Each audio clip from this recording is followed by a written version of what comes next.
Assalamualaikum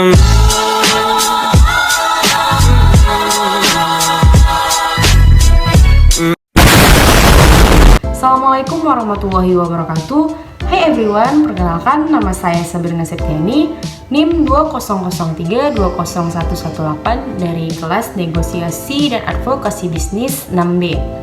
Di sini saya akan membuat video pembelajaran dengan materi negosiasi bisnis untuk memenuhi tugas yang diberikan oleh Bapak Wahyu Isnanda Nasution. Selamat menyaksikan teman-teman. Di sini saya akan menjelaskan tentang apa sih itu negosiasi. Negosiasi sama saja dengan perundingan. Negosiasi adalah upaya untuk mengatasi perbedaan pendapat antara kedua belah pihak. Negosiasi yang baik dan efektif adalah negosiasi yang berdasarkan data real, akurat, dan faktual. Lalu, bagaimana realita dari negosiasi? Apakah mendapatkan yang kita inginkan dari orang lain? Atau melakukan pertukaran untuk mendapatkan yang kita inginkan? Kenyataannya tidak ya teman-teman. Tidak semua dapat kita peroleh dari negosiasi, karena harus diakhiri dengan kesepakatan bersama. Tawar-menawar juga harus mencapai kesepakatan bermanfaat bagi kedua belah pihak. Bagaimana sebenarnya negosiasi? Negosiasi adalah proses menyatukan dua belah pihak yang berbeda posisi untuk suatu kesepakatan. Kapan negosiasi itu dibutuhkan? Negosiasi dibutuhkan ketika ada pertentangan kepentingan, perbedaan solusi, dan peluang berkompromi. Selanjutnya, apa sih manfaat dari negosiasi? Nah, manfaat dari negosiasi ya agar tercapainya tujuan, memiliki otoritas lebih besar, dan menjalin hubungan yang. Bagaimana negosiasi yang efektif? Negosiasi yang efektif itu pertama kita harus mampu memisahkan perasaan pribadi dengan masalah yang dihadapi atau fokus pada masalah. Kedua, jangan terjebak perdebatan posisi. Ketiga, buat beberapa alternatif sebelum membuat keputusan. Dan yang keempat, kesepakatan harus didasarkan kriteria objektif. Negosiasi mencakup 8 hal. Yang pertama, ada pembicaraan, diskusi, tawar-menawar, pertukaran, kompromi, perundingan, perdebatan, dan positioning. Efektif. Negosiasi yang efektif itu, yang pertama kita harus mampu memisahkan perasaan pribadi dengan masalah yang dihadapi atau fokus kepada masalah. Yang kedua, jangan terjebak perdebatan posisi. Ketiga, buat beberapa alternatif sebelum membuat keputusan. Dan yang keempat, kesepakatan harus didasarkan kriteria objektif. Ada 4 profil negosiator, yaitu yang pertama, ada konektor. Ada beberapa ciri dari konektor yang harus kita ketahui, yaitu biasanya memiliki ruangan atau kantor dengan dekorasi yang rapi, terdapat foto keluarga, ada beberapa tanaman indoor dalam ruangannya. Tips ataupun cara bernegosiasi dengan konektor.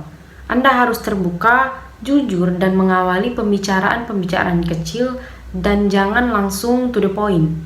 Pahami kondisinya dulu, jangan langsung melakukan negosiasi. Yang kedua yaitu networker. Hal-hal yang ada pada networker itu yaitu kurang memperhatikan sesuatu secara detail, pembawaannya senang, heboh, ramai, dan mungkin hampir 70% dalam bernegosiasi fokusnya obrolan ringan, bahkan terkadang melompat ke berbagai topik luar yang tidak dinegosiasikan. Tergantung perasaan terhadap Anda, semakin Anda sukai, semakin fleksibel dalam bernegosiasi. Tips bernegosiasi dengan networker, jelaskan apa manfaat negosiasi yang dilakukan untuk dirinya dan perusahaannya. Maka Anda akan mudah untuk memperoleh kesepakatan. Yang ketiga itu ada produser, tipe paling sulit dalam bernegosiasi karena mengutamakan deal terlebih dahulu.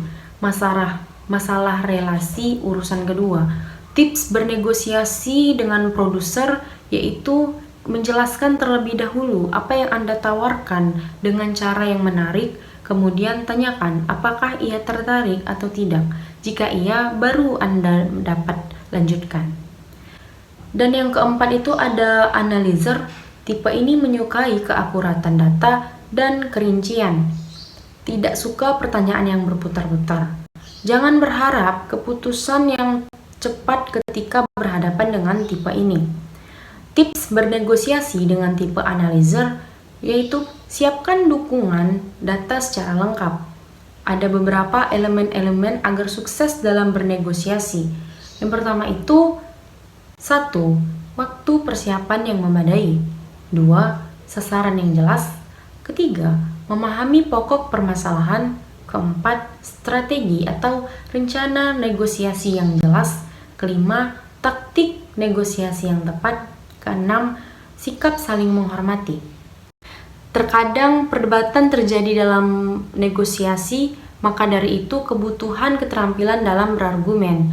Langkah pertama, pikirkan sesuatu yang mungkin, lalu ketahui juga pikiran pihak lain. Langkah kedua, keliruan yang harus dihindari dalam bernegosiasi, seperti menginginkan sesuatu yang berlebihan, saling mengandalkan kekuatan, dan mudah menyerah. Gagal mengendalikan kekuatan diri, terjebak pada satu pilihan, posisi dianggap segalanya, terlalu tergesa-gesa dan banyak bicara sedikit mendengarkan. Ada beberapa kekeliruan yang harus dihindari dalam bernegosiasi. Pertama, yaitu menginginkan sesuatu yang berlebihan. Yang kedua, saling mengandalkan kekuatan. Yang ketiga, gagal mengenali kekuatan sendiri. Yang keempat, mudah menyerah. Yang kelima, terjebak pada suatu pilihan.